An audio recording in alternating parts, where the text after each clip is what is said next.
পশ্চিমা বিশ্বের দিকেই ঝুঁকছে সিরিয়ার নতুন ক্ষমতাসীনরা। সন্ত্রাসী তকমা কাটিয়ে দেশটির প্রেসিডেন্ট আল শারার ওয়াশিংটন সফরে এই চিত্র এখন অনেকটাই পরিষ্কার। সোমবার তিনি হোয়াইট হাউসে গিয়ে মার্কিন প্রেসিডেন্ট ডোনাল্ড ট্রাম্পের সঙ্গে বৈঠক করতে যাচ্ছেন। সহযোগিতা ও নিরাপত্তার ক্ষেত্রে কয়েকটি চুক্তিও সই হতে পারে দুই পক্ষের মধ্যে। প্রায় 8 দশক পর যুক্তরাষ্ট্রে পা রাখলেন সিরিয়ার কোনো রাষ্ট্রপ্রধান। সন্ত্রাসী তকমা কাটানোর পরদিনই শনিবার ওয়াশিংটনে পৌঁছান HTS বিদ্রোহী গোষ্ঠীর নেতা থেকে সিরিয়ার প্রেসিডেন্ট বনে যাওয়া আহমেদ আল শারা। সোমবার হোয়াইট হাউসে যুক্তরাষ্ট্রের প্রেসিডেন্ট ডোনাল্ড ট্রাম্পের সঙ্গে বৈঠকের কথা রয়েছে তার। বৈঠকে গৃহযুদ্ধে বিধ্বস্ত সিরিয়ার পুনর্গঠনে যুক্তরাষ্ট্রের কাছে আল শারা তহবিল চাইবেন বলে ধারণা করা হচ্ছে। এছাড়া আইএসের বিরুদ্ধে যুক্তরাষ্ট্র নেতৃত্বাধীন জোটে সিরিয়ার অংশগ্রহণ নিশ্চিত করতে চুক্তিতে স্বাক্ষরও হতে পারে বলে জানায় গণমাধ্যম। ওদের স্বপ্ন পূরণে পাশে থাকতে পেরে আমরা গর্বিত।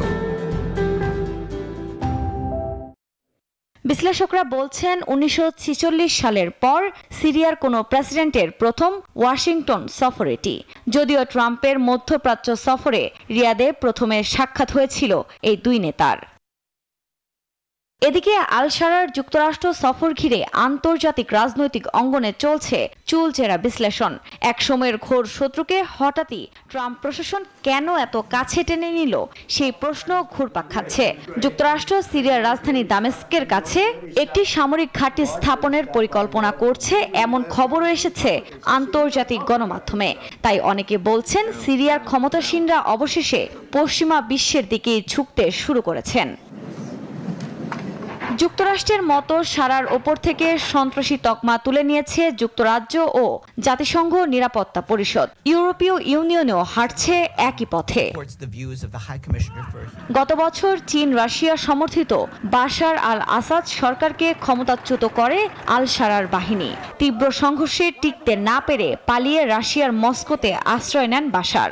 এরপর সিরিয়ার নতুন ক্ষমতাসীনদের সঙ্গে নানান ইস্যুতে থাকা চুক্তি নিয়ে নতুন করে আলোচনা শুরু করে রাশিয়া।